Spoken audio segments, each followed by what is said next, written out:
Hello, and welcome to Farcical Moments from History, where I look at various events that, as ridiculous as they sound, really happened. In this episode, we will look at the production of Steven Spielberg's classic aquatic tale of terror, Jaws. While this film deserves its status as a great fright fest, its behind-the-scenes story was a horror show in its own right. As nearly every conceivable thing that could go wrong during its filming in 1974 did, including barely functioning special effects, the unpredictability of shooting on the North Atlantic, mishaps during filming, and unbearable tensions. Yet, these various setbacks would, ironically enough, mold the film into the great thriller we know today, a thriller that ended up becoming the first modern blockbuster in film history.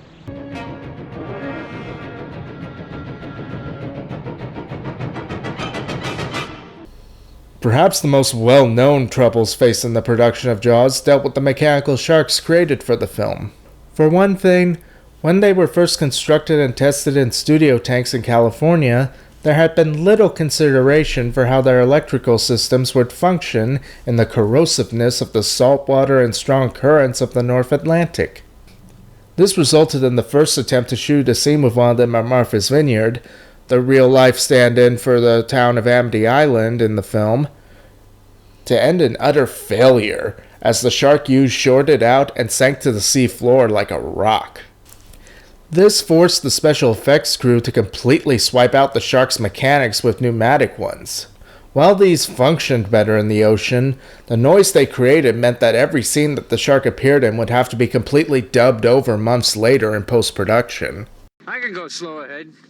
You ought to come down and ladle some of this shit.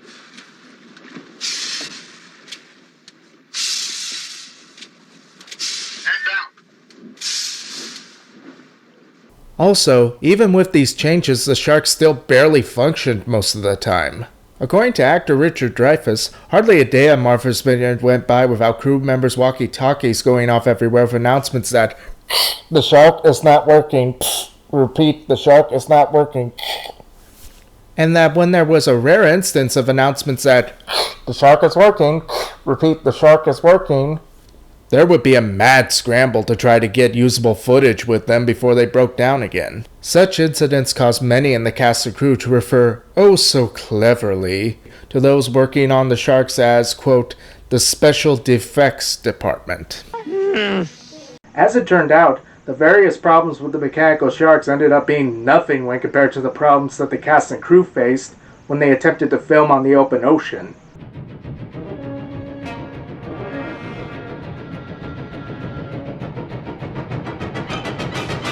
For the last act of the film, in which Chief Brody, Matt Hooper, and Captain Quint sail out on the Orca to kill the shark, Spielberg felt that it was essential that there would be no visible land or other boats nearby on camera, as he felt that the audience would not buy the danger the characters face if there was an obvious outlet for help and or escape. It was due to both this concern and a desire for visual realism that he wanted to film in the North Atlantic in the first place, even though no other major film production had done so before.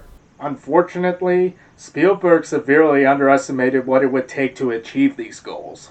For one thing, the strong currents of the North Atlantic made the staging of scenes nearly impossible, as shortly after filming began, the Orca and the barges and boats for the camera crews would begin to drift away from each other, causing the actors to not be in frame and the scene to be ruined. As if this weren't bad enough, quite often other boats would appear on the horizon, causing filming to halt. Remember, this was when the technology to digitally remove unwanted elements from a background was still decades away. It would, according to Dreyfuss, usually take about an hour and a half for these boats to clear the horizon. Quite often, however, as they began to resume filming, another boat would appear, giving them at most a few minutes to film a scene before having to wait another hour and a half. Now, I know you're probably wondering, why didn't they just face the camera in a different direction?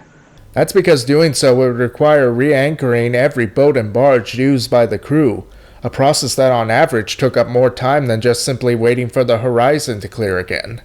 Also, there was little guarantee that there would not be boats appearing on the horizon the repositioned cameras would face.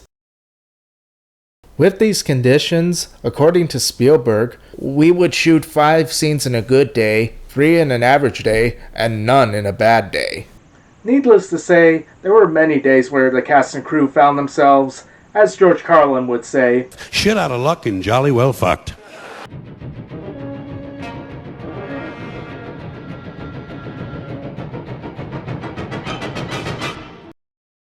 Probably the worst day of filming occurred during the shooting of a scene where the shark slammed into the bottom of the orca, causing it to tilt violently to one side. The effect was achieved by bolting a cable to the underside of the boat, with said cable being attached to a speedboat that would quickly accelerate so as to quickly yank the orca to one side. Unfortunately, during one of the takes for this moment, the cable tore away one of the orca's planks, causing the back of it to give way and it to start to quickly sink. This was really bad because this was the main orca used during the film. The other one was built just to film the sinking scenes for the climax of the movie. Recalling the chaos that unfolded, cameraman Michael Chapman recalled that as the water rose around him, I began to get quite angry because it seemed so obvious to me that someone should take the goddamn camera before it got wet. While the cameras on board were saved, one film caster fell in the water, ruining the film inside, and another got wet with its film having to be stored in fresh water and rushed to the processing center in New York in order to be salvaged. Meanwhile, safety boats were being rushed to the orca, with Spielberg and other crew members crying out on megaphones, "Get the actors off the boat! Get the actors off the boat!" As this was going on, one of the salmen on the orca, 70-year-old John Carter, was desperately holding a $50,000 tape recorder over his head as the water rose around him, prompting him to declare, "Fuck the actors, save the sound department!"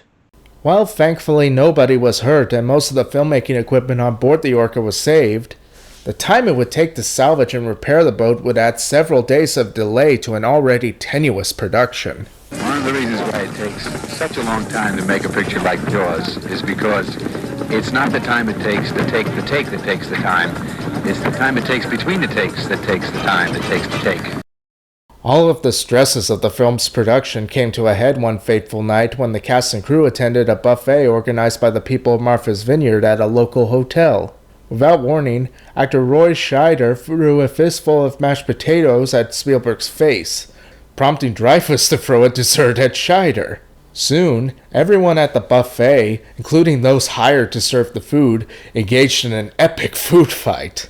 When it was over, Dreyfuss, Spielberg, Scheider, and many others jumped into the nearby pool to wash off the food splattered on their clothes. While Scheider would recall this moment years later as a much-needed blowing off of steam for the cast and crew, the people of Martha's Vineyard, particularly those who had to clean up afterwards, probably did not see things in as humorous a light. The sea conditions have been so impossible that it's really hurt our schedule.